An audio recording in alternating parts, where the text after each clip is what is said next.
The office of the Galactic Federation was not what humanity had expected. It was, in fact, a cavernous, spherical chamber suspended in the heart of a nebula, its walls shimmering with the living, flowing data streams of 1,000 civilizations. The air, or what passed for air, smelled faintly of ozone and cinnamon. In the center of this sphere, on a dais of polished obsidian, sat the Council of Sentience. Representative Chen Wei of Earth stood before them, and a single human in a simple gray ship suit, facing an audience of nightmares and marvels. There was the towering Xylos, a crystalline entity whose thoughts were expressed as a symphony of harmonious chimes. Beside it floated the Glyph, a being of sentient gas that shifted colors with its moods, currently a curious, swirling lavender. Huddled in the shadows was the arachnid ambassador from Krill, its multiple legs twitching with an energy Chen found deeply unsettling. They were all ancient, and their species having mastered space travel when Earth's oceans were still teeming with nothing but primordial ooze. The High Arbiter, a being of pure energy known only as the Luminous, pulsed a brilliant white, calling the chamber to order. The translation device in Chen's ear buzzed to life. "Humanity!" The Luminous's voice was not a sound, but a thought directly implanted, calm and resonant. "You have been a member of the Galactic Federation for 74 of your solar cycles. Yes, in that time you have expanded to 12 systems, established trade routes with 43 species, and contributed valuable, albeit aggressive, scientific advancements. However, your application for full membership and a permanent seat on this council has been reviewed." Again, the Luminous dimmed slightly, a visual sigh. "The consensus is, once more, a unanimous denial." Chen Wei did not flinch. His face, a mask of professional calm, betrayed nothing. He had been expecting this. Well, humanity always seemed to be expecting disappointment from the galaxy at large. "May we know the reasons, Arbiter?" The Xylos chimes sounded, a cascade of crystalline notes that the translator interpreted as a condescending chuckle. "Reasons. Let us be clear, Representative. Your species is loud. Your ships are inefficient, all sharp angles and brute force engines. Your art," the chimes tinkled with disdain, "is preoccupied with conflict and tragedy. You are a species of toddlers who have just discovered fire, and you expect to sit with the elders?" The Glyph shifted to a smug, self-satisfied orange. "It is your lack of nuance. You see a problem and your first instinct is to hit it with a rock or a fusion warhead. You lack the subtlety for true galactic politics. Your emotional spectrum is too volatile. One moment you are weeping at poetry, the next you are declaring war over a spilled drink. It is unseemly." The arachnid ambassador's translator box crackled with a dry, rasping sound. "And your biology is a horror. You are sacks of liquid and bacteria, constantly shedding skin cells and leaking fluids. You are unhygienic. You are unpredictable. You are, in a word, inconvenient." Each critique was a slap. Humanity had spent 7 decades playing by the Federation's rules. They had tempered their language in diplomatic correspondence, and toned down their starship designs to be less provocative, and even tried to explain the emotional depth of a Shakespearean tragedy to a race of gaseous beings who found it pleasantly turbulent. And this was the result. Chen Wei listened patiently. He let the symphony of alien condescension wash over him. When they were finished, he took a slow, deep breath, a very human act of centering himself. "Honored Council," he began, his voice even. "You have outlined your reasons with, as always, great clarity. We are loud, we are inefficient, we are unhygienic and volatile." He paused, letting the words hang in the shimmering air. "These are all qualities you have identified as weaknesses, and for 70 years we have tried to be different. We have tried to be quieter, more efficient, cleaner, less volatile. He looked around the chamber, making eye contact with each impossible being. We have done this because we believed that to join your community, we needed to become more like you. We silenced our music in your spaceports. We dulled the colors of our ships. We tried to suppress our very nature to earn your respect. The Luminous pulsed in agreement. A commendable, if ultimately insufficient effort. Chenwei nodded slowly. Yes, insufficient. His posture shifted, almost imperceptibly. He stood a little taller. The mask of calm didn't crack, but it hardened. But in our efforts to be what you wanted, we forgot something important. We forgot to tell you what we are. He pointed a single finger at the crystalline xylos. You call us loud. You are a being of perfect harmonic resonance. Your entire existence is based on a single pristine frequency. But we are a symphony of discord. We are the roar of rocket engines, and the scream of electric guitars, the thunder of a storm, and the whispered promise of a revolution. Our noise is not a failure of design. It is the sound of a species that refuses to be silent, and that insists on being heard against all odds. It is the sound of 1,000 different voices, clashing and harmonizing in ways your perfect crystal structure could never comprehend. He turned to the glyph, whose color was shifting to a confused yellow. You see volatility as a weakness. You exist in a state of perpetual gaseous equilibrium, but we are the opposite. We are fire and ice. We are the calm that follows a cataclysm. Our volatility is what makes us adaptable. It is the engine of our survival. We don't just react to change, we create it. We spill a drink, and instead of mediating, we might just start a brawl that clears the air and settles the score in 5 minutes, rather than letting resentment fester for a century. Our chaos is not a flaw, it is our greatest strength. Finally, he faced the arachnid ambassador. You find our biology a horror, a sack of liquid and bacteria. You are right. We are. And that sack of liquid has a heart that pumps with fury when we see injustice. That bacteria-ridden skin flushes with anger when we are insulted and pales with fear when our loved ones are threatened. Our emotions are not just chemical reactions. They are the fuel that has driven us from caves to the stars. We are messy because we care. We are inconvenient because we are passionate. We are unpredictable because we are free. The chamber was silent, and the data streams on the walls seemed to flicker with uncertainty. Chen Wei took a step forward. For 70 years, we asked for your approval. We wanted a seat at your table. We wanted to be part of your community. His voice, for the first time, carried a hard edge. But we no longer require your permission. We have 12 star systems. We have ships that, while inefficient by your standards, can take a beating that would shatter one of your delicate vessels and keep on flying.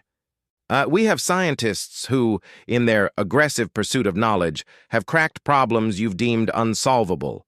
He spread his hands. You see humanity as a problem to be managed, a loud, messy, volatile variable in your perfect equation, but you have made a critical error. You have mistaken our patience for weakness, our politeness for submission. He then delivered the message he had been sent to give. It was not a request. It was a statement of fact.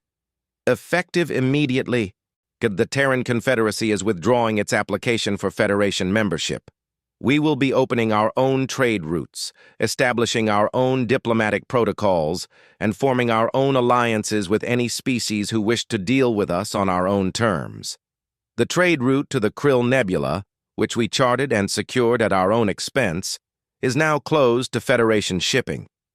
The mining rights to the heavy metal asteroids in the Cygnus field, at which your council has been debating for 40 years, have been unilaterally claimed by Terran interests.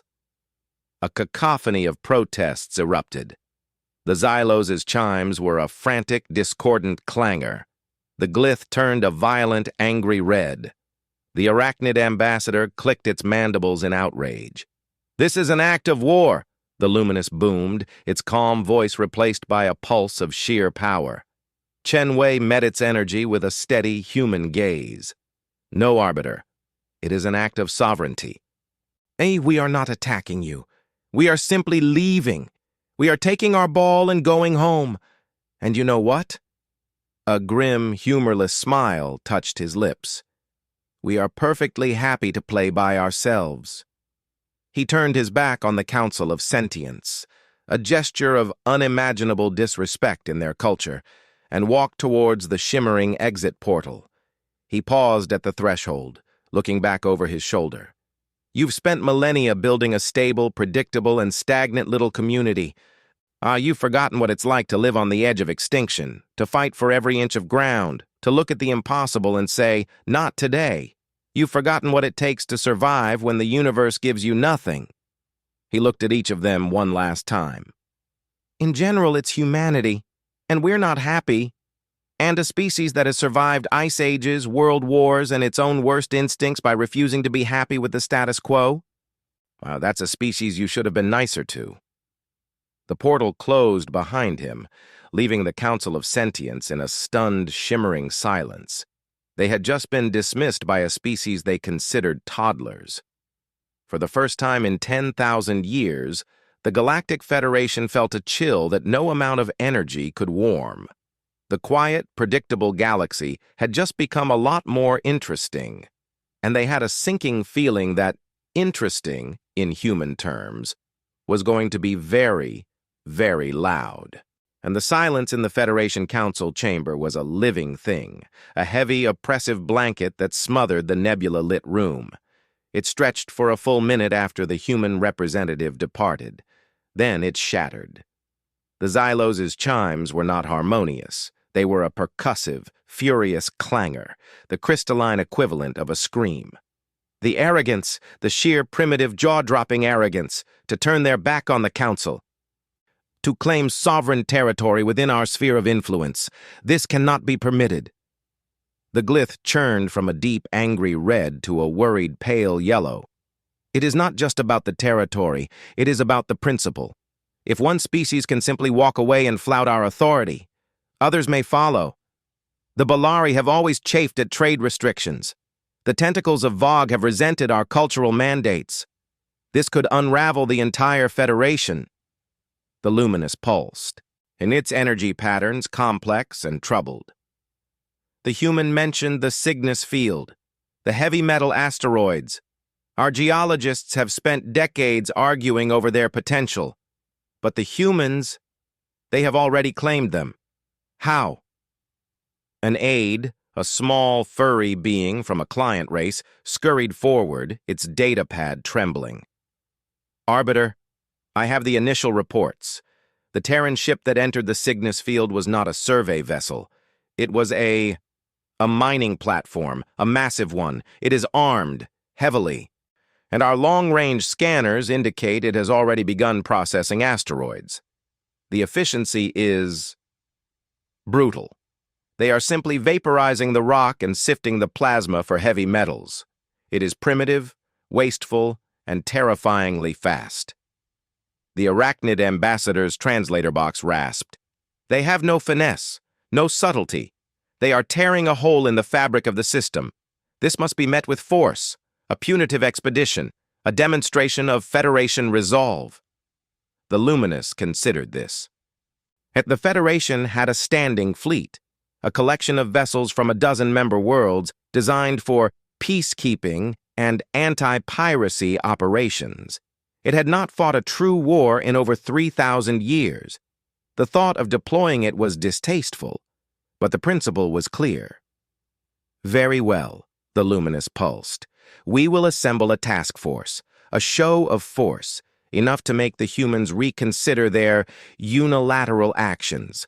We will not attack, but we will blockade the Cygnus field until they agree to submit to Federation arbitration." The order was sent. 15 ships, a mix of sleek Xylos cruisers, agile glyph interceptors, and sturdy arachnid dreadnoughts, were dispatched to the Cygnus field. It was the most formidable fleet to move in a millennium. They expected the humans to be intimidated. They expected a frantic, apologetic communication. They got nothing but silence. 3 weeks later, the Federation task force dropped out of FTL at the edge of the Cygnus field. The view that greeted them was unlike anything in their tactical databases. The human mining platform was not alone. It was the centerpiece of a growing, chaotic, and utterly baffling construct. Around it, swarms of smaller ships darted and weaved with an almost insect-like purpose. They were not sleek or beautiful. They were boxy, angular, and covered in welds and external scaffolding. And they looked like they had been built in someone's garage and then armored with the doors. But it was what they were building that made the Xylos Admiral, a being of pure logic, freeze his harmonic processors. They were constructing a space station, not a graceful orbital sculpture like the Federation preferred, but a massive utilitarian fortress. It was all sharp angles, thick armor plating, and gun emplacements. Dozens of them. It looked less like a habitat and more like a weapon designed by a paranoid schizophrenic. "Hail them," the Xylos Admiral commanded. The communications officer tried, and tried. There was no response. The humans continued their work, utterly indifferent to the presence of the 15 most powerful warships in this sector of the galaxy. The Admiral was nonplussed. This was not in the protocol. The targeted party was supposed to react. They were supposed to be afraid or angry or something. Like this indifference was unnerving. He ordered the fleet to move closer to assume a standard blockade formation around the human operation. As his ships began to maneuver, a single small vessel broke away from the human swarm. It was the ugliest ship the Admiral had ever seen. It looked like a metal box with engines strapped to the back and a single massive gun welded to the front. It didn't even have a proper bridge viewport, just a collection of sensors and cameras. It sped directly towards the flagship, ignoring all formation protocols. The Xylos Admiral felt a flicker of something he hadn't felt in millennia. Confusion. The little ship came to a halt a mere 1,000 meters from the flagship's hull. Then, a voice boomed over all communication channels. It was not a sophisticated translated message. It was a human voice, loud, clear, and laced with a profound lack of patience. "This is Captain Janos Kovac of the TCS Satisfaction. You are in our construction zone. You are blocking our haulers. State your intent or vacate the area immediately." The Xylos Admiral was shocked into a moment of silence. This was a single crewed vessel addressing the flagship of a Federation armada. He composed himself and sent a formal response, full of legal jargon and Federation mandates, demanding they cease all activity and submit to arbitration. There was a pause. Then Captain Kovac's voice returned, devoid of any diplomatic flourish. I don't know what half those words mean. Here's what I do know. We found this rock pile. We claimed it. We're working it. You're in the way. This is your final warning. Move your ships or we will move them for you." The Xylos Admiral's logic centers nearly overloaded. A warning? From them? He opened a channel to the rest of the task force. "This is absurd. They are bluffing. Hold your positions." Moments later, the TCS Satisfaction fired its single, massive gun. It did not fire at the flagship. It fired at a small, uninhabited asteroid a few kilometers to the port side. The beam of pure energy that lanced out was not elegant or precise. It was a hammer blow of raw power. The asteroid didn't just crack. It vaporized into a cloud of glittering dust. On the flagship's bridge, every sensor screamed in protest. The energy reading from that single shot was off the scale, and it was more power than the flagship's entire weapons battery could generate in a sustained volley. The humans had just taken a rock and built a cannon that could one-shot a capital ship. Before anyone could react, the swarm of human ships stopped their construction work. In perfect, terrifying synchronization, they turned to face the Federation fleet. They weren't warships, but every single one of them, from the largest hauler to the smallest tug, was bristling with weapons. and welding tools that could cut through starship hulls, mining lasers designed to vaporize rock, missile launchers jury-rigged from cargo containers. Captain Kovach's voice came back on, this time with a tone of weary finality. "Last chance. We're not asking for a seat at your table anymore. We're building our own table, in our own house, and you're standing on our porch. It's time to leave." The Xylo's admiral looked at his tactical display. The 15 ships of his task force, the pride of the Federation, were facing a mob of angry, heavily armed construction workers, and for the first time in his endless existence, he was genuinely, absolutely terrified.